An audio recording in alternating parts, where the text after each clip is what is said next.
Hello there.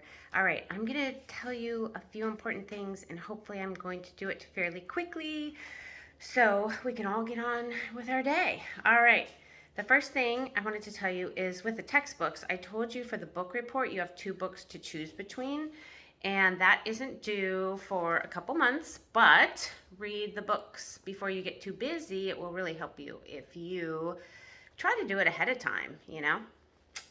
That's always helpful, although I understand we procrastinate because I'm doing this video on Sunday and school starts tomorrow. So, I'm with you on that. All right, human magnet syndrome.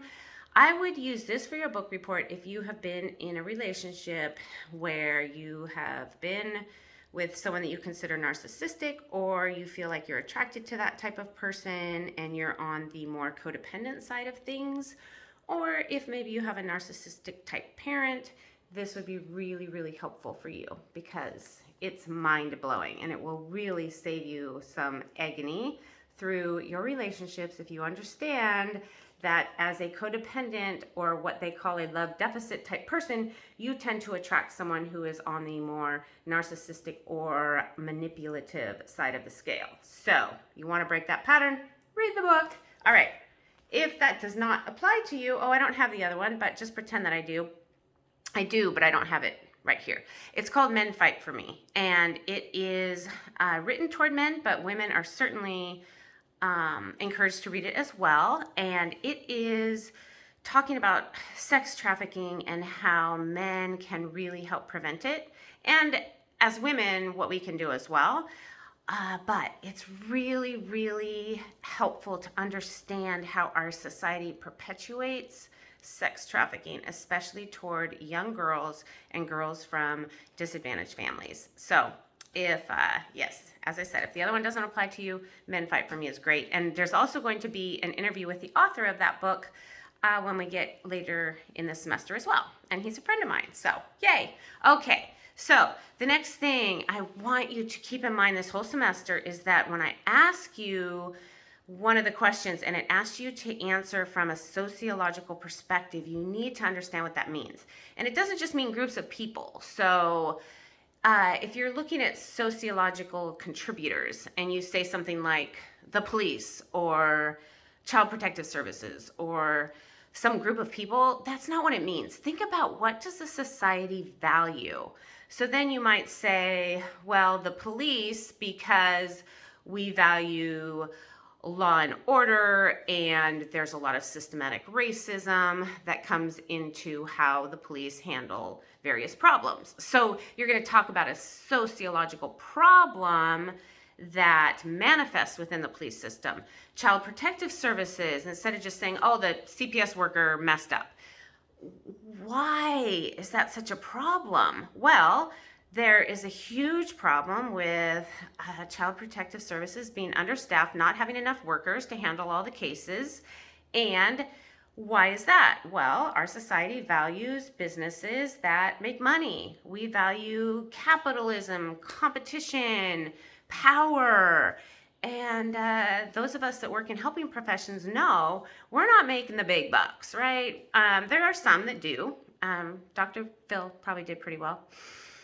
I don't want to be Dr. Phil. I'm perfectly happy with my teacher and therapist salary. But I'm just saying that those in the helping profession, social workers, we're not at the top of the pay scale. And so there's going to be a lot of issues that people are not getting the training, the funding isn't there. So it's not the particular workers necessarily that are the problem. It's the lack of value that our society has in the helping professions. I mean, how sad is it that preschool teachers usually make minimum wage? I mean, they're working with some of our most vulnerable parts of society, and they are hardly making any money. So it's not going to attract people who are well educated for the most part, because well educated people usually go for the high paying professions, unless your heart just calls you to teaching or to therapy or even to law enforcement. I know some of you, if you're going into law enforcement, you feel a real calling for it, and you can help make a change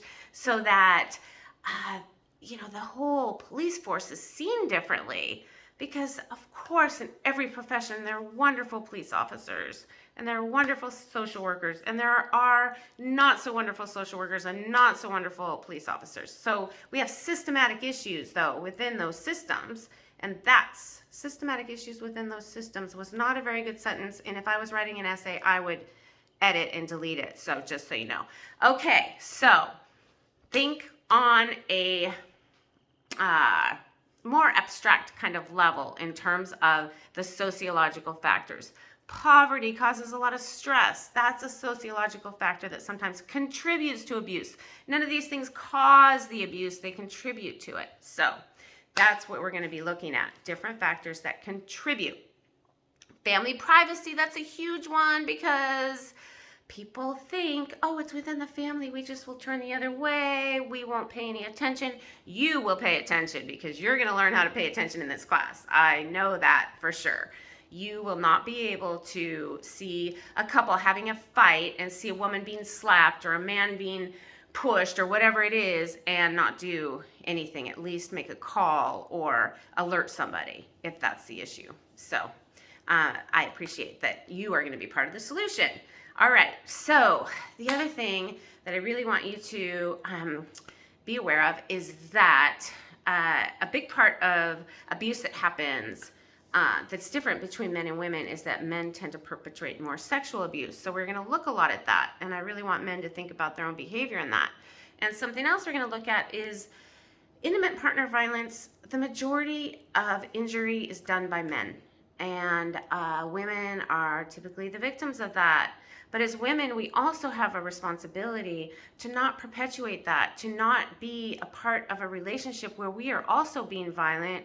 We're hitting or shoving or throwing things. That's violence. So as women, we can't do that. Just because maybe we're not doing as much harm doesn't make it any more okay for women to be violent than men to be violent. So I feel like a lot of times women don't recognize that they're part of the problem if they are doing behaviors like that. So I call you all out to really work on not being violent in any way in your lives. And that's really what this class is about. You will learn about society and how family violence is perpetrated and passed down from generation to generation. But most importantly, you get to look at yourself and look at, are you mistreating people? Are you criticizing, blaming, being violent, taking your anger out on people? You got to look at that. And this class will help you learn how not to do that.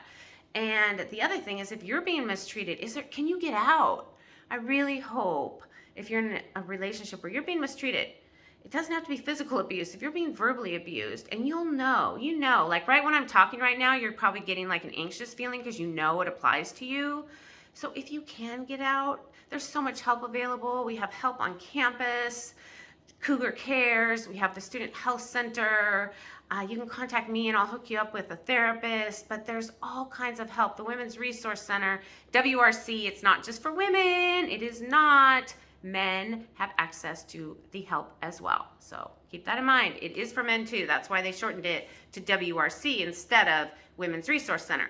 So there is help available. So if you are in any kind of abusive relationship or being mistreated, I really support you in getting out, and I hope that you can make that shift this semester. Okay, moving on to one little business item, the due dates.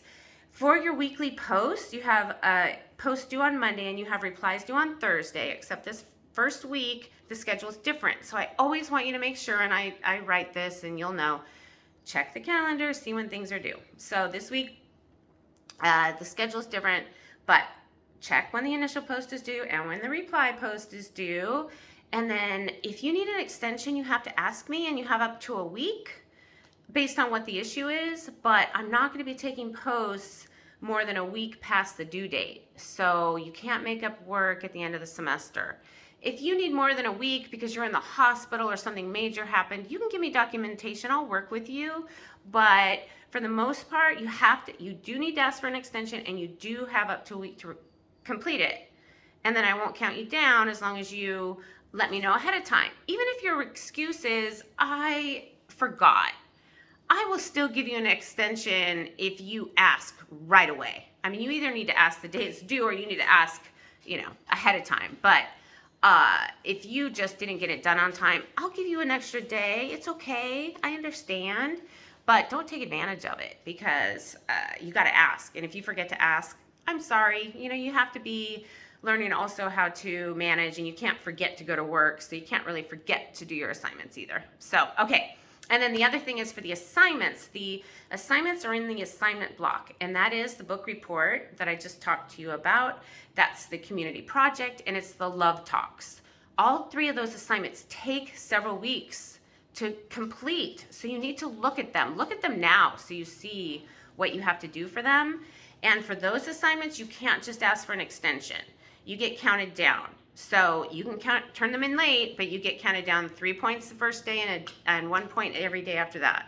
So you have a whole semester to do those assignments, or not the whole semester, because like for the book report, you do need some information before you can do it that you're learning in the class. But you have at least several weeks. So if your internet goes down on the last day, or you got too busy and you couldn't do it the last day, or you got sick, I'm not giving you an extension because you could have done it ahead of time. Not that I expect you to, but just know you're going to miss a few points if you turn it in late. You can still turn it in late, but how late before you've missed so many points that it's really going to impact your grade. Okay, so you won't lose points if you ask for an extension on your post, but you will lose points if you don't turn your assignments in, the 3 assignments that are due throughout the semester.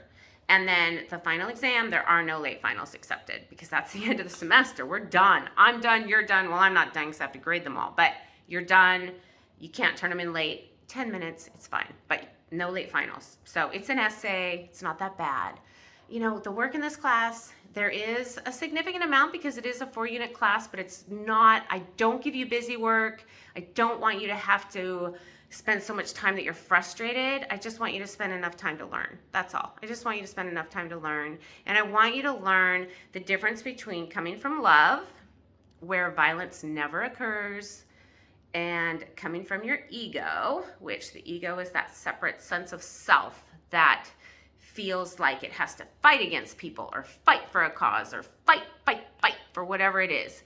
And we're going to find a way to help create change through a place of love rather than a place of conflict. So our society has a collective ego, which is all about fighting. It's this side versus that side, this political party, that political party, anti-vaxxer, vaxxer, wearing masks, not wearing masks. With COVID, we have a whole new set of things that people divide over, because the ego is all about separation of why I'm right and you're wrong. And you know what? No one's right or wrong. We all have different ideas. And when we're coming from love, we find a way to make it work. And when we're coming from our ego, we just want to get our way. So you're going to learn.